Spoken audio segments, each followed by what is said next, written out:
The Seattle Seahawks got busy early in day two of the NFL draft. So the Seahawks traded up with the Tennessee Titans. That is, the Seahawks give up their 52nd pick in the second round and also number 82 in the third round to move up to number 35 in the second round, which is really the third pick overall in the second round today. So the Seahawks pick safety Nick Emmanwori from South Carolina, and then in the next pick, in the 50th pick, the Seahawks grab 6'6", 250 tight end Elija Arroyo from Miami. And then the excitement that everybody wasn't expecting, but brought some excitement here in the building, and that is the Seahawks, the last pick of the day, 92nd in the third round, they picked up Jalen Milroe. So here is what John Schneider and Mike McDonald had. It's a cool day in Seahawks history. It really is. It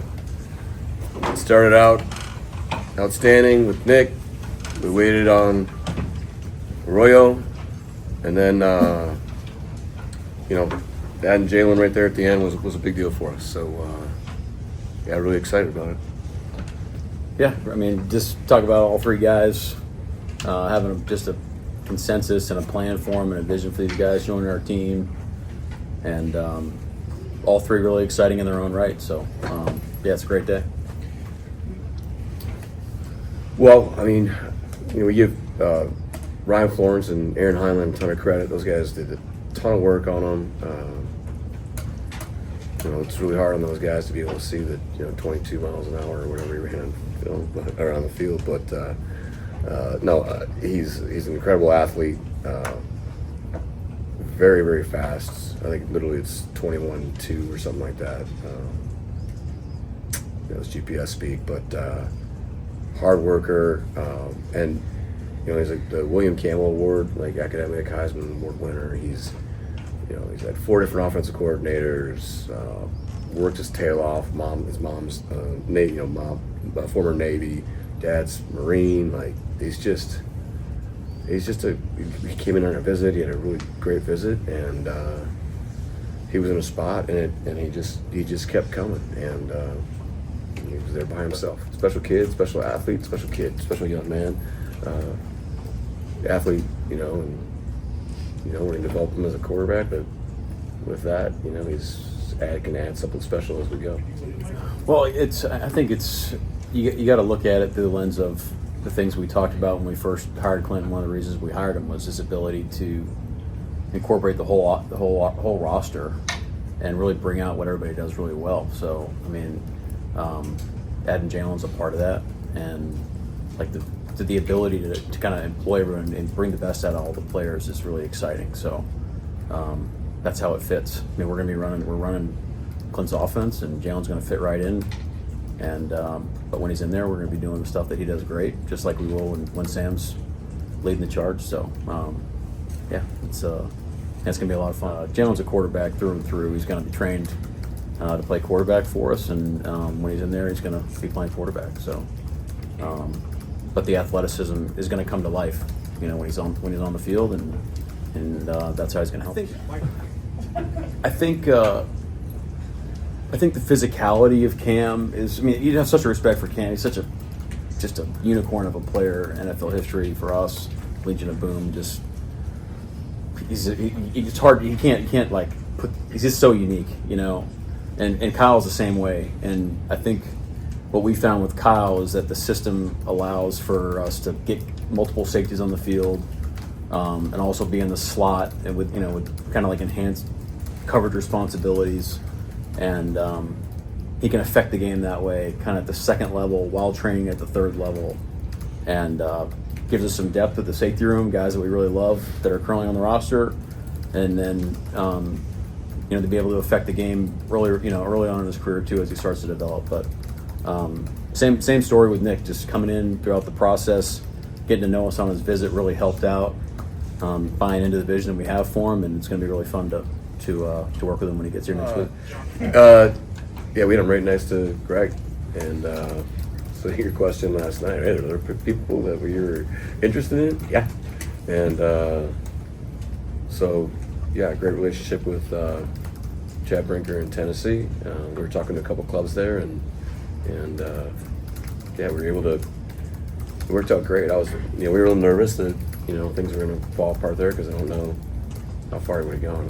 It felt like a long way. 15:52 felt like a pretty far distance, right? So he wouldn't have gotten there, but he wouldn't have fallen there. But yeah, I mean, this guy, like, this is one of the best combines I've ever seen. I mean, physically he does kind of look like Cam Chancellor. I think Cam would tell you he didn't test like that, but when you're doing that, it's like, all right, well, we're giving up a third round pick, and then you have to try to figure out what the third round's going to look like once it's everything's picked apart there. And it was just evident to Mike and myself, everybody in the room, that it was well worth it. Well, again, we entered the equation late as coaches, so give us an opportunity to kind of see how he sees the game. And, Jeff Howard did a great job. Carl Scott, AD did a great job with those guys throughout the whole process, and really getting to open up, like, football-wise, about how he sees it and, how our vision for him. And I think it started to mesh. We had a great conversation. Ernest Jones was in my office, and we sat down with Nick, and I gave him a bunch of grief about South Carolina football, but that was a good time. Just trying to get him in a setting where he can be relaxed and get a great feel for the person, and the football and the person meshed, and off we go. Yeah, Mike probably gets tired of this and our defensive staff, but I mean, the way I was raised in this business was with Ron Wolf was like, why couldn't he be a corner? I mean, he'd be a shutdown. Like, he has coverage skills. He's just a unique. But again, the combine was one of the most impressive things we've seen. I mean, not for how big and explosive he is. I mean, all four of these guys are incredible athletes, which is awesome because that, in turn, also plays into, to your point, transitions onto the football field, and you can see it. So yeah, I mean, like, Elija really, like, some of our coaches were like, maybe he's the next receiver. I mean, this guy could, like, full route tree, like, super, like, explosive. I mean, again, great Senior Bowl. We don't use patience a lot around here. But there's always going to be an urgency in how we're developing our players and how we're training them, and Jalen's going to be right there with everybody else. But yeah, I mean, Sam's going to take by far and away over 90% of our snaps this year, and however Jalen deserves and earns the right to go out there, then we'll do that. If it's going to help the team, it's best for us to move the ball and give these defensive coordinators some headaches, which is, I'm really happy it's not going to be us. So that's awesome. And yeah, I don't want to put a timetable on it, but yeah, it's not an immediate need for him to go out there and be taking a bunch of snaps for us initially. Okay, so there you go. You heard from Schneider and also from McDonald talking about all of their three picks. And, again, Emmanwori is a he's a Cam Chancellor type of box-to-box linebacker / safety. And in fact, Emmanwori's coach at South Carolina was also Cam Chancellor's coach over at Virginia Tech. So a lot of similarities, and the young man, said, yeah, I'm aware of Cam Chancellor, and I'm here to help start the Legion of Boom again, along with the solid players that are already there. Very humble young man, but, very confident in what he's trying to do. And I think Arroyo is a solid pass catcher, and he had to learn how to block. And it's going to be, Noah Fant is there, so A.J. Burner and Arroyo will kind of battle, but it'll really be about who is the better blocking tight end there. And Brady Russell, who was a tight end, is moved to halfback.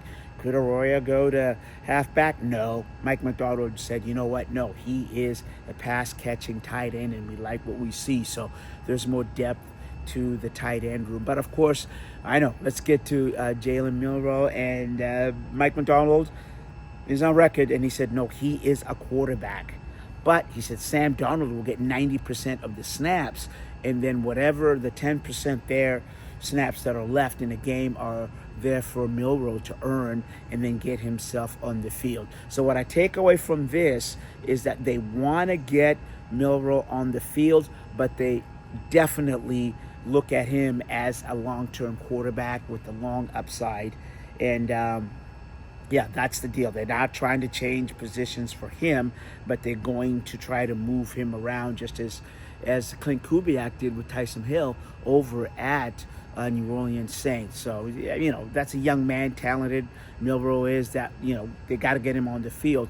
I would say, if you ask me overall today, vibe is the word.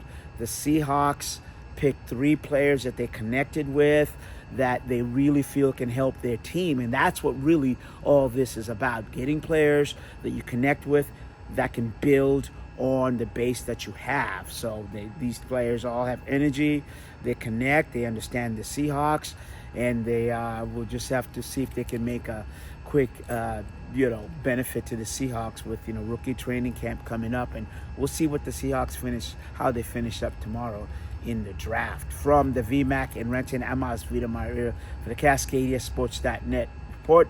Thanks for listening. Thanks for watching. Please subscribe. Thank you.